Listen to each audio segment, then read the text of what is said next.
को मिली है। समय समय पर उत्तर प्रदेश सरकार ने अनकॉन्स्टिट्यूशनल काम किए हैं और उसका परिणाम यह है कि हाई कोर्ट और सुप्रीम कोर्ट हस्तक्षेप करता है और हमें पूरा भरोसा है कि जितने भी अनकॉन्स्टिट्यूशनल फैसले लिए हैं सरकार ने वो सब टर्न डाउन होने चाहिए।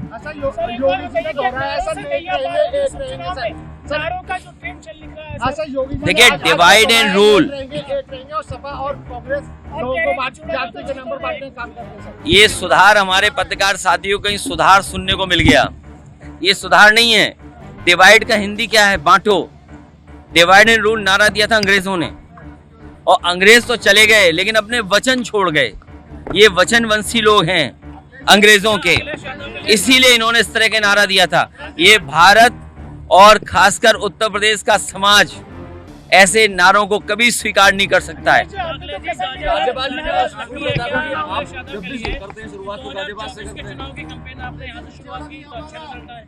देखिए, गाजियाबाद शुरुआत है और मैं तो चाहता हूं कि दिल्ली से बेहतर गाजियाबाद बने। इसका प्रयास हम लोगों ने किया अपनी सरकार में।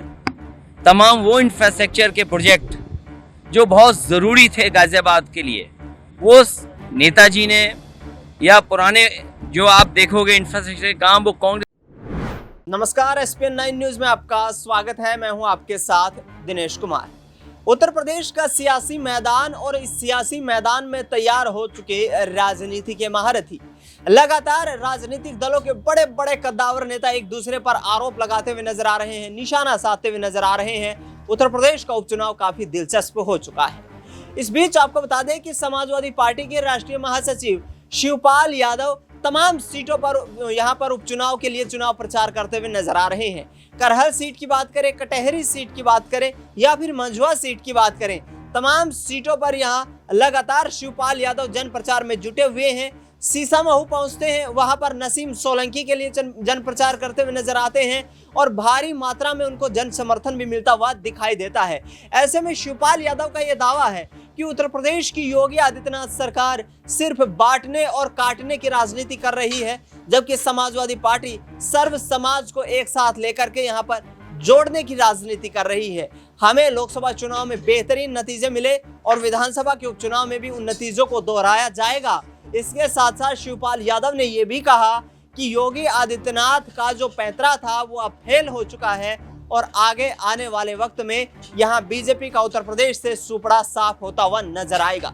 इसके साथ साथ ये भी जरूरी है यहाँ पर चर्चा करना कि शिवपाल यादव ने चुनाव में यहाँ पर वोटिंग के दौरान और काउंटिंग के दौरान अधिकारियों पर गड़बड़ी करने का आरोप भी लगाया। शिवपाल यादव की तरफ से कहा गया कि चुनाव के बाद जिस तरीके से अधिकारी ईवीएम से छेड़खानी करते हैं और तमाम ईवीएम मशीनों में गड़बड़ी की खबरें सामने आती हैं, याद कर लें वो अधिकारी जो योगी आदित्यनाथ को यहाँ पर इनडायरेक्ट रूप से फायदा पहुंचाने की कोशिश कर रहे हैं। सत्ता में जब परिवर्तन होगा तो वे कहीं के नहीं रहेंगे, यानी कि सीधी नसीहत दी जा रही है शिवपाल यादव की तरफ से। सुनिए क्या कुछ कहते हुए नजर आते हैं समाजवादी पार्टी के राष्ट्रीय महासचिव।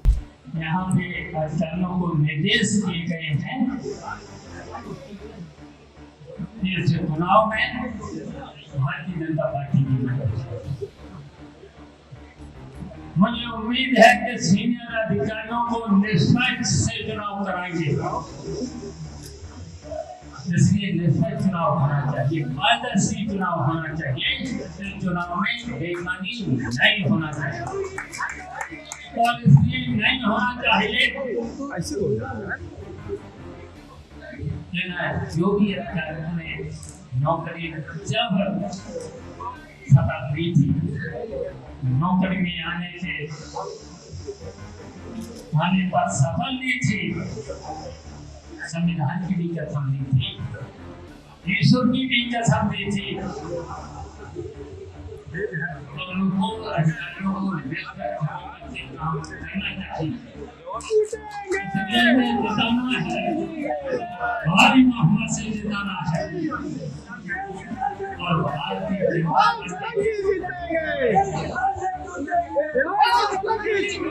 कार्यकर्ता यहाँ आकर के सभी मेहनत करके घर घर जाकर के वोट मांगेंगे जब 13 तारीख को सभी सीमाओं पे बॉर्डर पर नजर रखना यहाँ पर। अगर बेईमानी होती है तो बेईमानी का मुकाबला भी और इंडिया गठबंधन के लोग बेईमानी नहीं होने देंगे। तो पूरे हम तो आसपास के लोगों से भी कहेंगे, जिस दिन 20 तारीख को बॉर्डर पर रहना,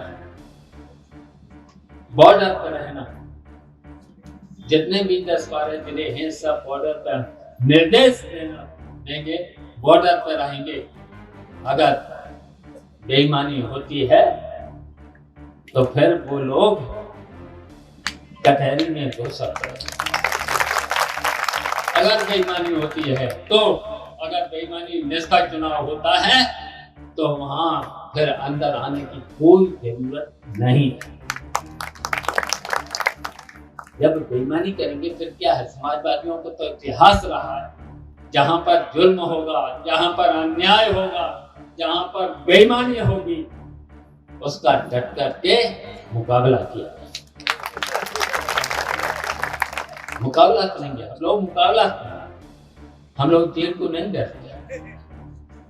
समाजवादियों का तो नारा रहा है, एक पैर रेल में और एक पैर जेल में। तो सुना आपने चाचा शिवपाल यादव को, जो साफ तौर पर अब अखिलेश यादव के साथ कदम से कदम ताल करते हुए नजर आ रहे हैं। उनका दावा है कि उत्तर प्रदेश में तमाम 9 सीटों पर समाजवादी पार्टी चुनाव जीतने का काम करेगी और चुनाव जीत करके बड़ी यहां पर प्रदेश में सियासी बदलाव की लहर चलने वाली है। 2027 के विधानसभा चुनाव से पहले 2024 में हो रहे उपचुनाव को शिवपाल यादव सेमीफाइनल के रूप में देख रहे हैं। उनका दावा यह है कि उत्तर प्रदेश जो कि समाजवादी पार्टी का गढ़ है, यहाँ के लोग जो हैं वो परिवर्तन की लगातार मांग कर रहे हैं। अखिलेश यादव का ये दावा है कि उत्तर प्रदेश में एनकाउंटर की राजनीति के चलते योगी आदित्यनाथ से तमाम वर्ग परेशान हो चुके हैं। बदले की भावना से उत्तर प्रदेश में सरकार काम कर रही है। योगी आदित्यनाथ उन्हीं अधिकारियों को यहाँ पर अपने सलाहकार या बड़े पदों पर रख रहे हैं जो उनके इशारों पर काम कर रहे हैं। यानी कि तमाम आरोप प्रत्यारोप यहाँ पर अखिलेश यादव के द्वारा, शिवपाल यादव के द्वारा मुख्यमंत्री योगी आदित्यनाथ पर लगाए जा रहे हैं। लेकिन देखना ये दिलचस्प होगा कि आखिरकार उत्तर प्रदेश चुनाव के नतीजे क्या इनके अनुकूल आते हैं या फिर योगी आदित्यनाथ कोई बड़ा सियासी फेरबदल करते हुए नजर आएंगे। आपको बता दें कि अखिलेश यादव पीडीए के नारे के दम पर उत्तर प्रदेश में चुनाव प्रचार में जुटे हुए हैं और इसी आधार पर जीत दर्ज करने के लिए तमाम यहां पर जोर आजमाइश करते हुए नजर आ रहे हैं। फिलहाल इस खास कार्यक्रम में इतना ही। देश दुनिया की तमाम बड़ी खबरों के लिए आप देखते रहिए SPN9 न्यूज।